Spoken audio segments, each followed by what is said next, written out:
पूरे 28 साल का हो चुका था ऋषभ, लेकिन शादी करने को तैयार ही नहीं था। माँ बाप पूरी तरह से परेशान हो चुके थे। जब भी किसी लड़की का रिश्ता ऋषभ के लिए लेकर आते, तो वो शादी करने से साफ मना कर देता, चाहे लड़की कितनी भी सुंदर, कितनी भी अच्छी क्यों ना हो। ऋषभ के माँ बाप को इसकी वजह समझ में नहीं आ रही थी। अरे ऋषभ बेटा, अच्छी खासी नौकरी लगती है, दिखता भी इतना अच्छा है, आखिर बात क्या है, तुझे शादी क्यों नहीं करनी? देख, तू हमारा इकलौता बेटा है, अगर तू शादी नहीं करेगा तो कैसे काम चलेगा?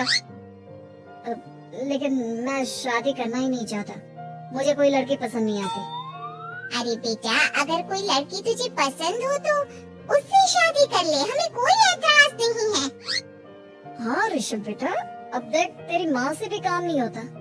घर में एक बहू आ जाएगी तो कम से कम घर का माहौल भी अच्छा होगा और तेरी माँ को मदद भी मिल जाएगी। लेकिन मम्मी पापा कहा ना, मुझे लड़कियाँ पसंद ही नहीं आती। अरे लड़कियाँ पसंद नहीं आती तो क्या लड़का पसंद आता है? वो तो वक्त आने पर ही पता चलेगा। ऋषभ की बात सुनकर उसकी माँ और पापा का सर चकरा जाता है। कुछ दिनों के लिए ऋषभ अपने ऑफिस के काम से शहर से बाहर जाता है और जब लौट कर आता है तो सामने का नजारा देखकर उसकी माँ पापा बेहोश होते होते रह जाते हैं। अरे ये क्या? ये तुम्हारे साथ कौन है? माँ, ये दीपक है, मेरी पत्नी। हम दोनों ने शादी कर ली है। दीपक तुम्हारी पत्नी कैसे हो सकता है? अरे दीपिका होती तो बात समझ में भी आती, ये तो लड़का है। तो क्या हुआ पापा, आजकल तो ये सब फैशन में है और मैंने आपको बताया था कि मुझे लड़कियां पसंद नहीं आती। अरे तो इसका मतलब ये थोड़ी है कि तुम दीपक को दीपिका बनाकर ले आओगे। मुझे बहू चाहिए, बहू के रूप में, ये आदमी नहीं।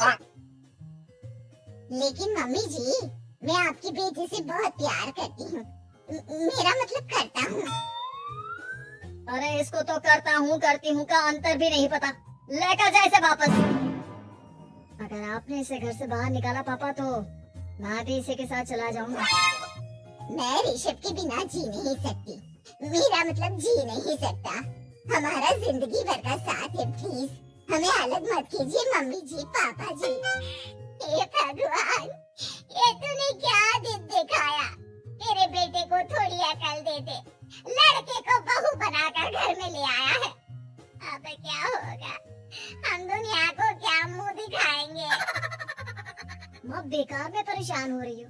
दीपक आपके सारे काम करेगी और एक अच्छी बहू की तरह आपके साथ रहेगी, देखना। पहले तो खुद तो क्लियर कर ले कि ये कुछ करेगा या करेगी, बाद में हम सोचते हैं कि हम क्या करें। बहू के आने के बाद क्या करते हैं? मुंह दिखाई की रस्म तो आप भी वही कर लीजिए। आप चाहे तो मैं पूरे मोहल्ले में न्योता भी आती हूँ। अरे रहने दे, तेरी वजह से बेइज्जती और ज्यादा होगी। आई बड़ी, मेरा मतलब है आया बड़ा न्योता देने वाला। अगले दिन सुबह के वक्त दीपक बड़ी नजाकत से चलता हुआ सबके लिए चाय बनाकर सुबह सुबह बालकनी में आ जाता है। प्रणाम मम्मी जी, प्रणाम पापा जी। ये देखिए, चाय बिल्कुल आपकी पसंद की है। मुझे ऋषभ ने सब कुछ बता दिया था कि आपको क्या क्या पसंद है। हे भगवान, ये सब क्या हो रहा है? ये क्या नौटंकी है? नौटंकी कहाँ है? माँ देखिए तो, मेरा दीपक आपका कितना ख्याल रख रहा है। लाओ, अब जो भी है जैसे भी है, चाय पियेंगे ही सही। थोड़ी देर के बाद, वैसे दीपक, चाय तो तुमने बहुत अच्छी बनाई है, चलो कुछ तो अच्छा हुआ। अगले दिन, अजी सुनते हैं, आज पैरों में बड़ा दर्द हो रहा है, लग रहा है घुटनों में फिर से कुछ न कुछ प्रॉब्लम हो रही है। डॉक्टर ने वो दवाई दी थी, उसकी मालिश करो ना अपने घुटनों पर, आराम मिल जाएगा। वो क्या है ना, खुद के हाथों से ठीक से मालिश नहीं हो पाती। अरे मम्मी जी, आपको परेशान होने की क्या जरूरत है, मैं हूँ ना, लाइए मैं आपके पैरों पर मालिश कर देता हूँ, मेरा मतलब कर देती हूँ। अरे रहने दे, घर में बहू होती तो सेवा करती, यहाँ तो आदमी बहू बनकर बैठा हुआ है। मम्मी जी नाराज मत होइए, एक बार मुझे मौका तो दीजिए आपकी सेवा करने का। अच्छा ठीक है, ये ले दवाई लगा दे। दीपक बहुत अच्छे तरीके से घुटनों की मालिश करता है। थोड़ी देर के बाद इतना आराम मिल रहा है क्या बताऊं। ऐसा लग रहा है मेरे घुटनों में कभी तकलीफ थी ही नहीं। लगता है तुम्हारी लड़का बनी हुई बहू तुम्हें पसंद आने लगी है। ऐसा कुछ भी नहीं है, वो तो बस इतने अच्छे से मालिश की इसलिए मैंने इसकी तारीफ कर दी। मम्मी जी पापा जी आपस में लड़ाई नहीं करते। अच्छा आप ये बताइए शाम के खाने में क्या खाएंगे? पनीर दाल मखनी पुलाव कुछ भी स्पेशल बता दीजिए। अरे भाई ये सारी चीजें मुझे तो खाने में बहुत ही पसंद है। तुम क्या कोई औरत हो जो पनीर दाल मखनी बनाओगी? हाँ? अरे लड़का हो तो लड़के की तरह बिहेव किया करो ना। भले ही मैं लड़का हूँ तो क्या हुआ, अब तो मैं ऋषभ की पत्नी और आपके घर की बहू हूँ, तो मुझे उसी तरह से रहना पड़ेगा ना। अच्छा ठीक है, जो तुम्हें पसंद है बना लो। आदमी रसोई में खाना बनाते हुए कैसे लगते हैं, जरा मैं भी तो देखूं। शाम को दीपक सबके लिए अच्छा सा खाना बनाकर डाइनिंग टेबल पर लगा देता है।